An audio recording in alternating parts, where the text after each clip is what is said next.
Boy, it's coming along good. This is going to be a gorgeous flute. I am so excited this year at the Summer Solstice Flute School to have the opportunity to teach a few of you how to make flutes. We're going to work on a flute similar to the one that I'm holding right now. This flute is made out of eastern red cedar. It has dark trim on it.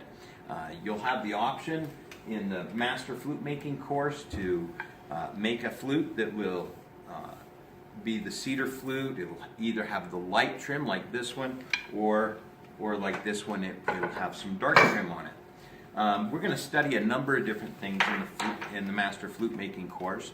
We're going to study how do you voice a flute? How do you make a flute sing? What does it take to be able to get a sound out of the instrument so that it's pleasing to you and something you want to hear?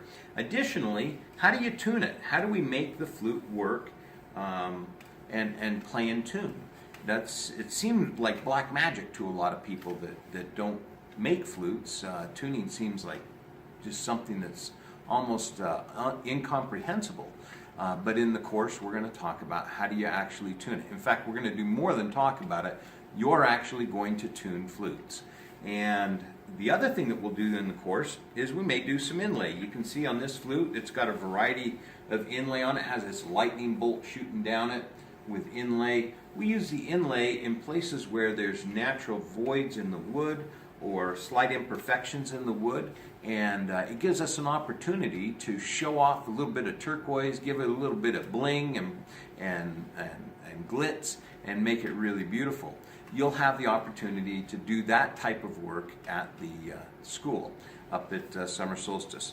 It's the only place during the year that I actually teach flute making, and so it's something that if you've been wanting to talk to me and ask me questions about flute making, this is the place to do it. A couple of other things that we need to talk about. If you're going to be taking the class this year, you're going to choose between, as I said, light and dark trim. You'll also choose a totem. You'll either have a spirit claw totem,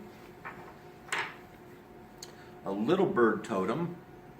I call this little bird because this is the head here and the beak here. Kind of reminds me of the little chickadees that fly around all over the place.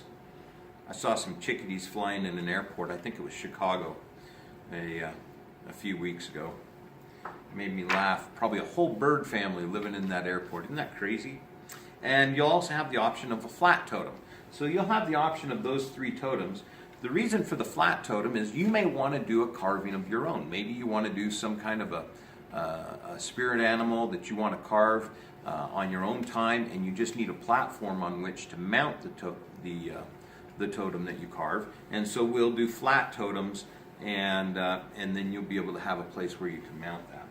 So it is going to be a blast. We'll be taking the flutes from a flute blank to all the way through completion, and it is just going to be a blast. So come on out, Summer Solstice Flute School.